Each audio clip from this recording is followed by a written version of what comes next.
ओम शांति। ओम शांति। ओम शांति।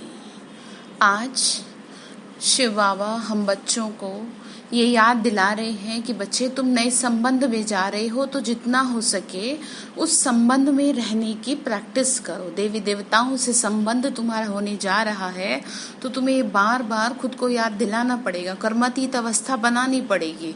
ठीक है ना। फिर आगे बाबा ने कहा कि बच्चे देखो ईश्वरीय कायदा क्या है। ईश्वरीय कायदा ये है कि ये जो सभा है ना, ये ईश्वर की सभा है, तो इसमें आप बैठते हैं ना तो उबासी लेना और इस तरीके से ये क्या है, ये भगवान का अपमान है कि ये तो आप उसका अपमान कर रहे हैं ना। वो आपके सामने बैठ करके पढ़ा रहा है और आपको क्या है, उबासी आ रही है या नींद आ रही है या कुछ भी आपकी ऐसी एक्टिविटी जो कि ठीक नहीं है। ठीक है, तो इसीलिए बाबा भी समझा रहे हैं। फिर बाबा ने कहा साक्षी और साथी और साक्षीपन का अनुभव करो। साथी और साक्षीपन। साथी कौन है आपके? बाबा आपके साथ है, तो उसके साथ रहते रहते साक्षी अवस्था को प्राप्त करो। साक्षीपन समझते हैं ना। साक्षीपन यानी कि जो भी कुछ हो रहा है ड्रामा में साक्षी होके देखते चलो। अब साक्षी का मतलब ये नहीं है सपोज कोई मर रहा है, कोई दुखी हो रहा है तो जी हम तो साक्षी हैं, इसका मतलब ये नहीं है। साक्षी का मतलब यहाँ पर ये है जो चीज़ आपके हाथ में नहीं है तो उस चीज़ के लिए आप क्या है, अपनी स्थिति को उपराम बनाएं। ठीक है, तो चलिए सुनते हैं। आज 27 तारीख के महावाक्य हैं। प्रातः मुरली ओम शांति बाप दादा मधुबन। आज शिव बाबा ने कहा, मीठे बच्चे अब तुम नए संबंध में जा रहे हो, इसीलिए यहाँ के कर्म बंधनी संबंधों को भूल कर्मातीत बनने का पुरुषार्थ करो। बाबा ने कहा तुम नए संबंध में जा रहे हो, इसीलिए इस दुनिया के जो कर्म संबंध है ना उसको धीरे धीरे कैसे होते जाओ, बुद्धि से भूलते जाओ। प्रश्न बाबा ने पूछा, बाप किन बच्चों की वाह वाह करते हैं, सबसे अधिक प्यार किन्हों को देते हैं? आंसर है बाबा गरीब बच्चों की वाह वाह करते हैं। वाह गरीब वाह, आराम से 2 रोटी खाना है, हबस लालच नहीं। गरीब बच्चे बाप को प्यार से याद करते हैं। बाबा क्यों कह रहे हैं? क्योंकि उनकी बुद्धि ना कहीं फंसी नहीं रहती। अब यहाँ पर ये नहीं है कि कोई गरीब है भगवान उसे ही प्यार करेगा, अमीरों को नहीं करेगा अगर वो सच्चे भी हैं तो। ऐसा नहीं है बिल्कुल भी।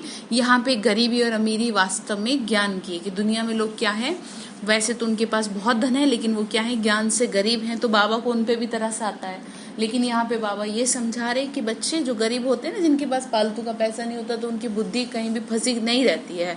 बस 2 रोटी खाया, भगवान को याद किया। बाबा अनपढ़े बच्चों को देख खुश होते हैं क्योंकि उन्हें पढ़ा हुआ भूलने की मेहनत नहीं करती। पढ़े लिखे रहते हैं ना तो एक तो अभिमान भी रहता है, तो बहसबाजी भी ज्यादा करते हैं, ऐसे वैसे क्यों। तो इसीलिए बाबा को सिंपल साधारण बच्चे भी पसंद आते हैं। लेकिन ऐसा भी नहीं है कि यहाँ कोई गरीब ही आते हैं, कोई दुखी ही आते हैं, कोई परेशान ही आते हैं, ऐसा बिल्कुल भी नहीं है।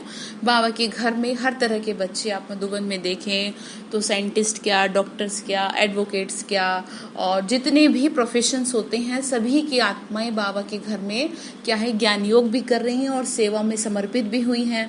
तो इसका मतलब यहाँ पे ये भी नहीं है कहीं आप उस चीज को उसे समझे कि कोई दुखी है तभी आ रहा है, ऐसा नहीं है।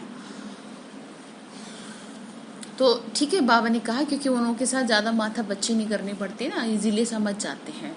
ओम शांति। अब बाप को बच्चों के प्रति रोज रोज बोलने की जरूरत नहीं रहती कि अपने को आत्मा समझो। बाबा ने कहा रोज रोज क्या बोलना, आत्माभिमानी भव अथवा देह अभिमानी भव। अक्षर है तो वही ना बाबा कहते हैं अपने को आत्मा समझो। आत्मा में ही 84 जन्मों का पाठ भरा हुआ है। एक शरीर लिया, पाठ बजाया, फिर शरीर खलास। आत्मा तो अविनाशी है ना। तुम बच्चों को ये ज्ञान अभी ही मिलता है और कोई को इन बातों का पता ही नहीं है। अभी बाप कहते हैं, क्या कहते हैं, कोशिश कर जितना हो सके मुझे याद करो। धंधे धोरी में लग जाने से तो इतनी याद नहीं रहती। बाबा ने कहा धंधे धोरी में लग जाते हैं तो उतना नहीं याद रहता। गृहस्थ व्यवहार में रहते कमल फूल समान पवित्र बनना, फिर जितना हो सके मुझे याद करते रहना। ऐसे नहीं कि हमको निष्ठा में बैठना है, निष्ठा अक्षर भी रॉन्ग है, वास्तव में है याद। ये नहीं कि जिन्हें हम तो ध्यान अलग चीज है और याद अलग चीज है।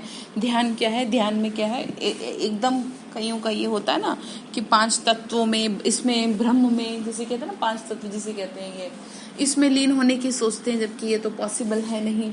ठीक है, तो याद करना है हमें तो, यानी शिव बाबा को याद करना अलग चीज है और निष्ठा अलग चीज है। बाबा ने कहा वास्तव में है ही याद, ठीक है। जो रियल वर्ड है ना वो है याद, लेकिन कई लोग याद को ही निष्ठा समझते हैं, तो निष्ठा को याद समझते हैं। तो जो असली शब्द है ना वो क्या है, वो याद है। और याद इन 5 तत्वों को नहीं किया जाता, इससे ऊपर की जो दुनिया है ना उसे याद की, उसमें रहने वाले यानी शिव बाबा को याद किया जाता है।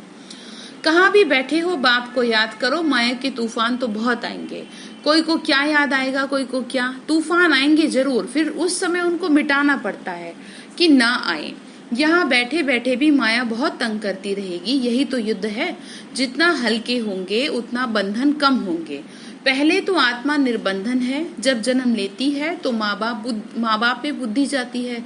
जब ऊपर से नीचे आती है तो कोई बंधन नहीं है, लेकिन जन्म लेती है तो माँ बाप में बुद्धि जाती है।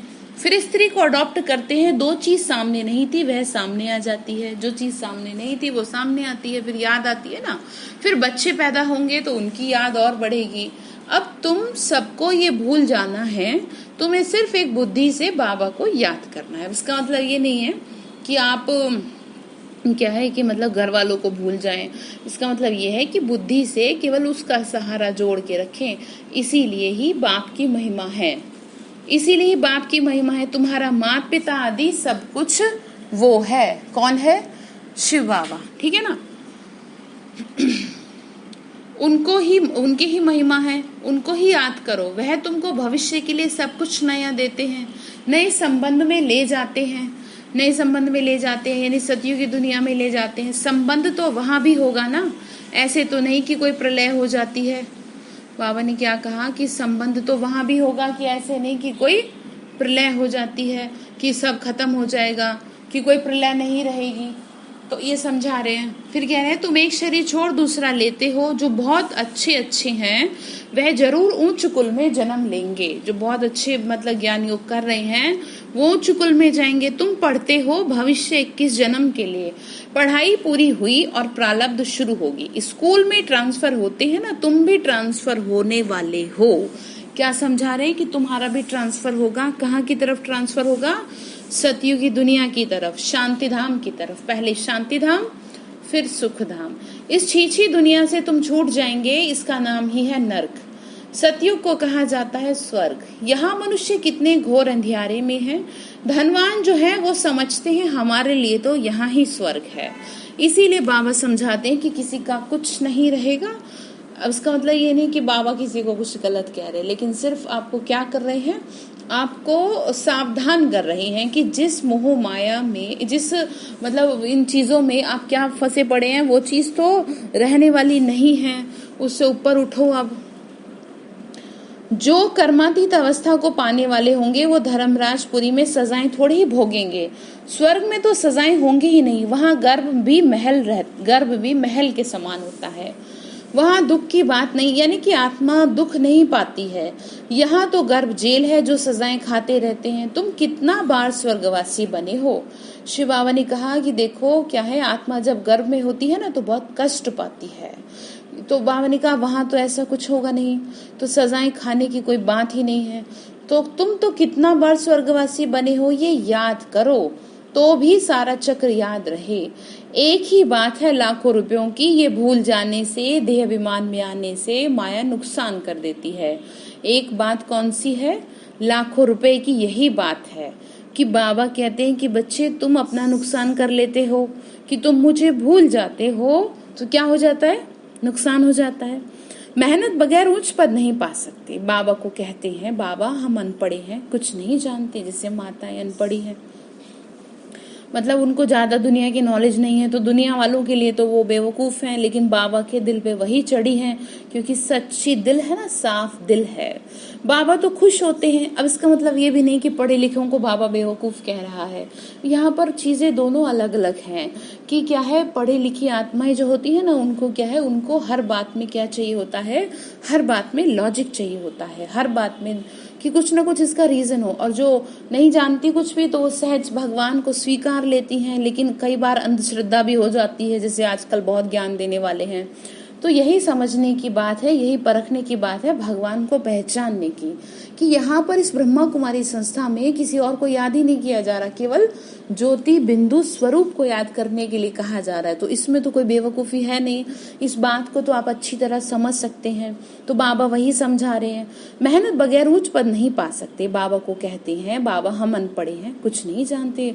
तो बाबा खुश होते हैं, क्योंकि यहाँ तो पढ़ा हुआ सब कुछ भूलना है। ये तो थोड़े टाइम के लिए शरीर निर्वाह आदि के लिए पढ़ना है। जैसे कि बाबा ने कहा ना कि अब पढ़ाई भी जरूरी है, पढ़ेंगे नहीं तो कहाँ से मतलब कमाई करेंगे। तो बाबा ने कहा वो तो शरीर निर्वाह के लिए क्या है, थोड़ा बहुत पढ़ना पड़ता है, यानी देखना पड़ता है भाई किस तरीके से शरीर कुछ कमाया जाएगा ना तभी तो बाबा वही कह रहे हैं। लेकिन दोनों पढ़ाई का बैलेंस रखना चाहिए। जानते हो ना, ये सब खलास होना है। जितना हो सके बाप को याद करना और रोटी टुकड़ा खुशी से खाना। बाबा ने 2 रोटी का आपका क्या ले रखा है, ठेका ले रखा है। बाबा ने कहा बच्चे 2 रोटी का मैं तुम्हारे जिम्मेदार हूँ, पर उसके लिए तुम मुझे याद तो करो, ठीक है ना। बाबा ने कहा ज्यादा हबच लालच नहीं, आजकल अनाज मिलता कहाँ है, चीनी आदि भी धीरे धीरे करके मिलेगी ही नहीं। आज बाबा ये भी बता रहे कि चीनी भी नहीं मिलेगी, तो अभी से चीनी का ध्यान रखें, कम कर दें, जिससे कि फिर आगे परेशानी ना हो। कम करने का मतलब क्या है, वैसे भी डॉक्टर्स लोग भी तो कहते हैं ना कि भैया जो है क्या करो, मीठा कम खाओ। तो हमारे तो बाबा मीठा इतना है, तो हमें मीठा खाने की जरूरत ही क्या है। तो आप समझ रहे हैं ना, बाबा तो देखो समझा रहे हैं कि धीरे धीरे हालात ऐसे बन जाएंगे। ऐसे नहीं तुम ईश्वरीय सर्विस करते हो तो तुमको गवर्नमेंट दे देगी। बाबा ने कहा ऐसे नहीं कि तुम पे कोई गवर्नमेंट मेहरबान हो जाएगी, ईश्वरीय गवर्नमेंट करेगी, हमारा तो इंतजाम। गवर्नमेंट को समझाओ कि हम सब मिलकर माँ बाप के पास जाते हैं, शिव बाबा के पास जाते हैं, उन्हों को बच्चों के लिए टोली भेजनी होती है, यानी मधुबन की बात करेंगे टोली भेजनी पड़ती है ना। तो यहाँ तो साफ कह देते हैं कि है ही नहीं, लालच थोड़े ही देते हैं। जैसे फकीर लोगों को कोई साहूकार होगा तो मुट्ठी भरकर दे देगा, गरीब होगा तो थोड़ा बहुत दे देगा। चीनी आदि आ सकती है, परंतु बच्चों का योग कम हो जाता है। याद ना रहने के कारण, देहाभिमान में आने के कारण कोई काम हो नहीं सकता। इन 1 वर्ड बाबा ने ये कहा कि जैसे जैसे समय आगे की ओर बढ़ेगा, खाने पीने की चीजों भी क्या है शॉर्टेज होने लगेगी, लेकिन अगर तुम मेरी याद में रहेंगे तो तुम्हें कोई तकलीफ नहीं होगी। कैसे भी करके मैं तुम्हारे को क्या है, तुम्हारा ध्यान रखूंगा। जैसे अब तुम कैसे भी करके मुझे ध्यान कर रहे हो ना, तो मैं बंद जाऊंगा। तो यहाँ पे इस चीज का ध्यान रखना है। बाबा पर अभी कोई मना नहीं कर रहा है ऐसे कि आप खाए पिए ना, अभी तो देखो किसी को कोई तकलीफ ही नहीं है ऐसी, लेकिन आने वाला समय हम के लिए हमको सावधानी दे रहे हैं मुरली के थ्रू। याद ना रहने के कारण, देहाभिमान में आने के कारण कोई काम हो नहीं सकता। फिर याद नहीं रहते तो फिर दिमाग खराब रहता है। ये काम पढ़ाई से इतना नहीं होगा जितना योग से होगा, वह बहुत कम है। बाबा ने कहा इस चीज के लिए ऐसे नहीं कि आप ज्ञान तो बहुत धारण कर लिए, योग है नहीं, तो योग नहीं होगा तो आपकी स्थिति सही नहीं रहेगी, और जिसकी स्थिति खराब रहेगी उनको इन चीजों की बड़ी प्रॉब्लम होगी, खाने पीने, नहाने धोने, घर मकान, इन सब चीजों की। फिर चाहे वो कितने सालों से ज्ञान में चलता हो, लेकिन अगर उसका योग होगा और उसकी स्थिति अच्छी होगी तो उसको किसी भी तरह की कोई दिक्कत नहीं होगी, ना तो पानी की दिक्कत होगी, ना खाने पीने की किसी चीज की दिक्कत होगी। तो वही चीज समझा रहे हैं कि वह तो बहुत कम है। माया याद को उड़ा देती है। माया क्या करती है, याद को उड़ा देती है। रुस्तम को और ही अच्छी रीति पकड़ती है। अच्छे अच्छे फर्स्ट क्लास बच्चों पर भी ग्रहचारी बैठती है।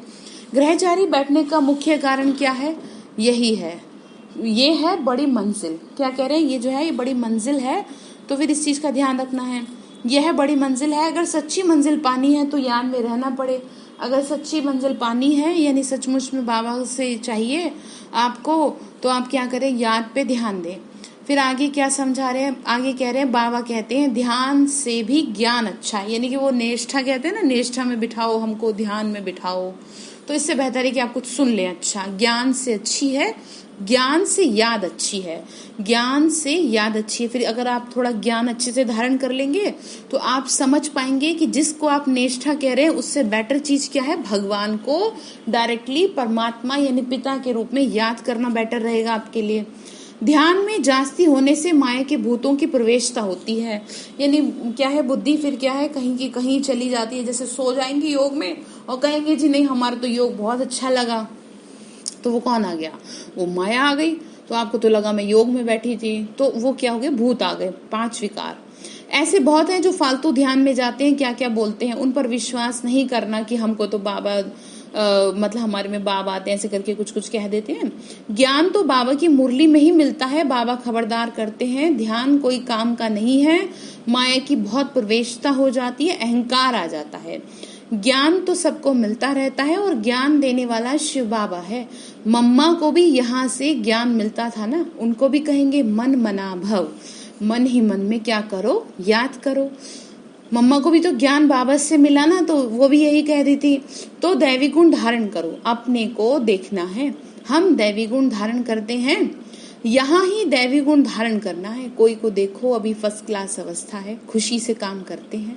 बाबा ने कहा जब जिसकी अच्छी अवस्था है वो खुशी से काम करते हैं। घंटे के बाद क्रोध का भूत आया भी तो वो खत्म।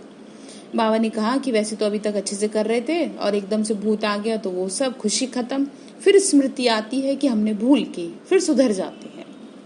यानी कि किए कराए पे पानी फेर देते हैं। घड़ी घड़ी के घड़ियाल है, बाबा पास बहुत है। अभी देखो बड़े मीठे बाबा कहेंगे ऐसे बच्चों पर तो कुर्बान जाऊं। बाबा ने कहा मेरे इतने अच्छे बच्चे हैं कि कुर्बान जाऊं, क्या करूं, ज्यादा ही अच्छे हैं। घंटे बाद फिर कोई ना कोई बात में बिगड़ जाते हैं। बाबा ने कहा फिर घंटे बाद किसी न किसी बात में गुस्सा भी आ जाता है ना। क्रोध आया, सारी कमाई चट खत्म। अभी अभी कमाई और अभी अभी घाटा, सारा मदार है याद पे। ज्ञान तो बड़ा सहज है, छोटा बच्चा भी समझा ले, परंतु मैं जो हूं जैसा हूं मुझे यथार्थ रीति जाने। क्या कहा? मैं जो हूं जैसा हूं मुझे यथार्थ रीति जाने।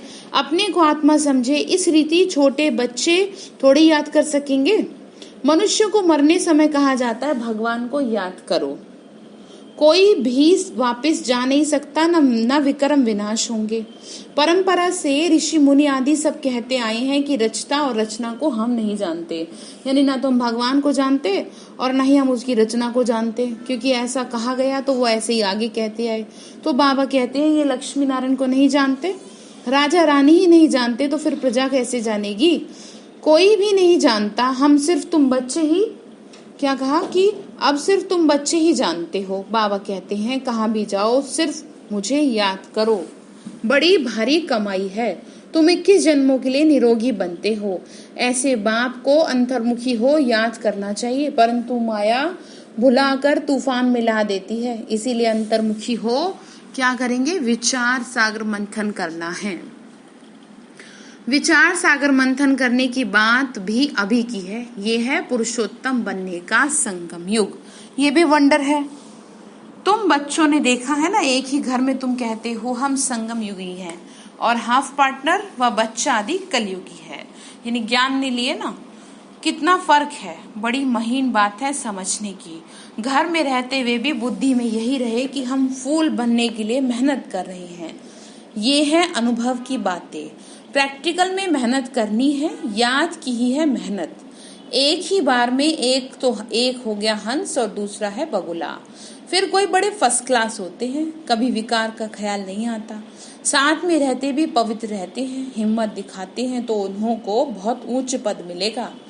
ऐसे भी बच्चे हैं, कई तो देखो विकार के लिए कितना मारते हैं, झगड़ा करते हैं। अवस्था वह होनी चाहिए जो संकल्प में भी कभी अपवित्र बनने का ख्याल ना आए। बाप हर प्रकार से राय देते हैं। तुम जानते हो ना, श्री श्री की मत से क्या बनेंगे? श्री लक्ष्मी और श्री नारायण। नंबर वन श्रेष्ठ आत्माएं कौन है? सतयुग में। त्रेता में 2 डिग्री कम हो जाती हैं। ये ज्ञान भी तुम बच्चों को अभी मिलता है। क्या समझा रहे हैं? ये ज्ञान भी तुम बच्चों को अभी मिलता है, ठीक है ना। फिर आगे क्या कहा? आगे कहा कि देखो इस ईश्वरीय सभा का कायदा है, जिन्हें ज्ञान रत्नों का कदर है वो कभी उबासी नहीं लेंगे। बाबा ने कहा इस ईश्वरीय घर का कायदा क्या है कि जिनको क्या है, ज्ञान रतन लेने हैं ना, यानी जिनको मुरली सुनने का शौक रहता है, जिनको ध्यान रहता है, वो क्या नहीं करते, कभी भी बैठ करके उबासी आदि नहीं लेते। उन्हें आगे आगे बैठना चाहिए। कोई बच्चे बाप के सामने बैठे भी झुटका खाते हैं।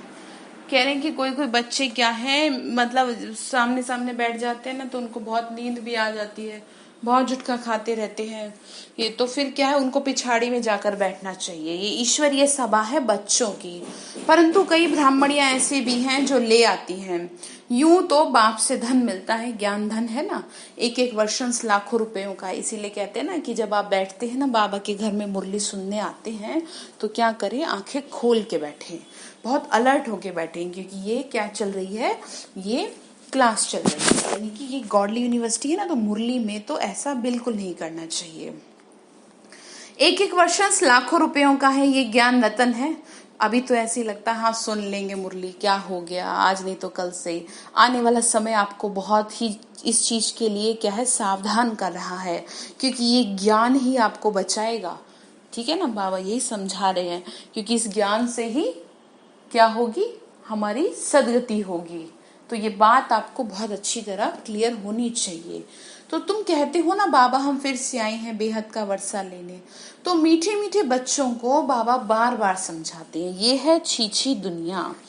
बाबा ने क्या कहा कि मैं तुम्हें बार बार समझा रहा हूं कि ये है छीछी दुनिया। ठीक है, और इस छीछी दुनिया में आप क्या न करें, दिल ना लगाएं। तुम्हारा है बेहद का वैराग्य, तो बाबा कहते हैं इस दुनिया में तुम जो कुछ देखते हो, बाबा ने कहा जो भी अपने अपने चारों तरफ देख रहे हैं ना, जो कुछ भी देखते हो वो कुछ भी रहेगा नहीं। ठीक है ना, इस चीज का ध्यान रखना कि वो कुछ भी रहेगा नहीं। बाबा ने कहा कुछ जो भी कुछ देखा ना वो कल नहीं होगा, मंदिर आदि का भी नाम निशान ही नहीं रहेगा। आप देखते ना अभी तो फिर भी थोड़ा बच जाते हैं, आगे तो वो भी नहीं रह पाएगा। वहां स्वर्ग में उन्हों को पुरानी चीज देखने की जरूरत ही नहीं है।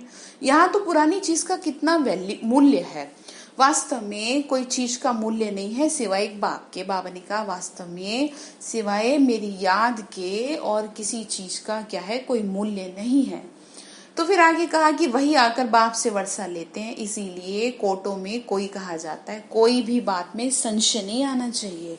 क्या समझाया, कोई भी बात में क्या ना आए, संशय नहीं आना चाहिए। भोग आदि की भी रस्म रिवाज है, इसमें ज्ञान और याद का कनेक्शन नहीं है। ये तो क्या है ना, सतगुरुवार, सतगुरु का दिन है। तो जैसे दुनिया में लोग क्या है, राजी करते हैं भगवान को अपने अपने तरीके से, तो हमारा भी ये तरीका है भगवान को राजी करने का। लेकिन ऐसा नहीं कि बाबा भोग से ही राजी होता है, बाबा वास्तव में सच्चे दिल से राजी होता है, याद से राजी होता है, कि जिनकी याद अच्छी है ना उससे राजी होता है। ठीक है, तो बाबा ने कहा कि बच्चे देखो सिर्फ दो बातें याद रखो। बाबा ने कहा दो बातें, अल्फ और बे। अल्फ भगवान को कहा जाता है, अंगुली से भी ऐसे इशारा करते हैं, अंगुली से भी ऐसे इशारा करते हैं। आत्मा इशारा करती है ना, तो बाबा कहते हैं अंगुली से इशारा करते हैं ना, गॉड इज वन कहते हैं। क्राइस्ट, साईं बाबा ने भी कहा, वैसे भी कहा क्राइस्ट ने भी, तो वही चीज समझा रहे हैं। भक्ति मार्ग में तुम मुझे याद करते हो, तुम सब मेरे आशिक हो, ये भी तुम जानते हो ना बाबा, कल्प कल्प आकर हम सब मनुष्य मात्र को दुख से छुड़ाई शांति और सुख देते हैं। तब बाबा ने कहा था कि सिर्फ ये बोर्ड पे लिख दो कि विश्व में शांति, विश्व में शांति बेहद का बाप स्थापन कर रहे हैं, यानी भगवान शिव ही कर रहे हैं उस काम को। तो आके समझो, एक सेकंड में विश्व का मालिक 21 जन्म के लिए बनना है तो समझना पड़ेगा ना। घर में बोर्ड लगा दो, 3 पैर पृथ्वी पर तुम बड़े से बड़ी हॉस्पिटल यूनिवर्सिटी खोल सकते हो, याद से तुम 21 जन्म के लिए निरोगी बन जाएंगे। और पढ़ाई से स्वर्ग की बादशाही मिल जाती है। प्रजा भी कहेगी ना हम स्वर्ग के मालिक हैं। बाबा ने कहा कि जितना जितना योग करेंगे ना उससे क्या होगा, निरोगी काया होगी। फिर बाबा ने कहा प्रजा भी कहेगी हम स्वर्ग के मालिक हैं। आज मनुष्य को लज्जा आती है क्योंकि नरकवासी है ना, खुद कहते हैं हमारा बाप स्वर्गवासी हुआ तो नरकवासी हुए ना। लोगों को ना ये नरकवासी स्वर्गवासी बनने में सुनने में थोड़ा सा कंफ्यूजन क्रिएट होती है। जब मरेंगे तो स्वर्ग में जाएंगे ऐसे सोचते हैं, कितनी सहज बात है। अच्छा काम करने वालों के लिए खास कहते हैं ये बहुत महादानी था, ये स्वर्ग गया, परंतु जाता थोड़ी है कोई, स्वर्ग तो यही बनेगा ना, धरनी को पावन करा जाएगा। तो धरनी को पावन करने के लिए हो रहा है सब कुछ ये सब। तो बाबा ने कहा कि बच्चे देखो नाटक पूरा हो रहा है, तो सभी स्टेज पर आकर खड़े होते हो। ये लड़ाई भी तब लगेगी जब सभी एक्टर्स यहाँ आ जाएंगे, यानी जब सभी आत्माओं को क्या है मैसेज मिल जाएगा, फिर लौटेंगे। शिव की बारात कहते हैं ना, शिव बाबा के साथ सभी आत्माएं जाएंगी। मूल बात अभी है 84 जन्म पूरे हुए। अब इस जूती को छोड़ना है। जैसे सर्प पुरानी खाल छोड़ नहीं लेता है ना, तो तुम्हें भी अब नई खाल मिलेगी। कहाँ पर? सतयुग में। श्री कृष्ण कितना खूबसूरत है, कितनी उनमें कशिश है, फर्स्ट क्लास शरीर है, ऐसे हम लेंगे। कहते हैं ना हम तो नारायण बनेंगे, ये तो सड़ी हुई छीछी खाल है। बाबा ने कहा तुम कहते हो नारायण बनेंगे, तो ये तो खाल तो छीछी हो गई ना, सड़ गई है, तो हम छोड़कर जाएंगे इसे नई दुनिया में। ये याद करते खुशी क्यों नहीं होती? जब कहते हो हम नर से नारायण बनते हैं, तो इस सत्यनारायण की कथा को अच्छी रीति समझो। जो कहते हो ना, तो वो करके दिखाओ। कहते तो हो नारायण बनेंगे, पर एक्टिविटी भी तो हो ना वैसी। कहनी करनी एक चाहिए, धंधा आदि भी भल करो। बाबा ऐसा नहीं कहते, बाबा कहते हाथों से काम करो और दिल से मुझे याद करो। ठीक है। जितनी जितनी धारणा होगी, जितना जितना धारण करेंगे, उतना तुम्हारे पास नॉलेज की वैल्यू होती जाएगी। नॉलेज की धारणा से तुम कितना धनवान बनते हो। रूहानी नॉलेज है ना ये, तो तुम आत्मा हो, आत्मा ही शरीर से बोलती है, आत्मा ही ज्ञान देती है और आत्मा ही धारण करती है। ठीक है। तो अच्छा, मीठे मीठे सिक्की लदे बच्चों प्रति माता पिता बाप दादा का याद प्यार और गुड मॉर्निंग। रूहानी बाप की रूहानी बच्चों को नमस्ते। रूहानी हम बच्चों की रूहानी माता पिता बाप दादा को नमस्ते नमस्ते नमस्ते। बाबा नमस्ते। शुक्रिया बाबा, शुक्रिया बाबा, शुक्रिया। धारणा के लिए मुख्य सार है, इस पुरानी दुनिया की पुरानी चीजों को देखते हुए भी नहीं देखना। नर से नारायण बनने के लिए कहनी करनी एक समान बनाना। ठीक है। नर से नारायण कैसे, जो कहते हो वो करके दिखाओ। दूसरा पॉइंट है अविनाशी ज्ञान रत्नों का कदर रखना। ये बहुत बड़ी कमाई है, इसमें उबासी झुटका नहीं आना चाहिए। नाम रूप की ग्रहचारी से बचने के लिए याद में रहने की मेहनत करनी है। जितना हो सकता है याद में रहने की मेहनत करें। वरदान है साथी और साक्षीपन के अनुभव द्वारा सदा सफलता मूर्त भव। साथी और साक्षीपन के अनुभव द्वारा सदा सफलता मूर्त भव। जो बच्चे सदा बाप के साथ रहते हैं वह साक्षी स्वतः ही बन जाते हैं, क्योंकि बाप स्वयं साक्षी होकर पाठ बजाते हैं, तो उनके साथ रहने वाले भी साक्षी होकर पाठ बजाएंगे। और जिनका साथी स्वयं सर्वशक्तिवान बाप है, वो सफलता मूर्त भी स्वतः ही बन जाते हैं। भक्ति मार्ग में तो पुकारते हैं कि थोड़े समय के साथ का अनुभव करा दो, झलक दिखा दो, लेकिन आप सर्व संबंधों से साथी हो गए, तो इसी खुशी और नशे में रहो कि जो पाना था सो पा लिया। तो क्या समझ में आया? इसका मतलब ये है कि आपको क्या महसूस करना है कि बाबा तो सर्वशक्तिवान हजार भुजाओं वाला तो मेरे साथ है। स्लोगन है व्यर्थ संकल्पों की निशानी है मन उदास और खुशी गायब। व्यर्थ संकल्पों की निशानी क्या है? मन उदास और खुशी गायब। ठीक है। तो आज के लिए जो होमवर्क बाबा ने दिया है वो ये दिया है कि बच्चे देखो, तुम नए संबंध में जा रहे हो, तो जल्दी जल्दी उस चीज का अभ्यास करो और कर्मातीत जितना हो सके बनने की मेहनत करो। जितना ज्यादा मेहनत करेंगे उतना ही ज्यादा जल्दी संबंध में जिसमें जा रहे हैं उसको एक्सेप्ट कर पाएंगे। अच्छा, ओम शांति।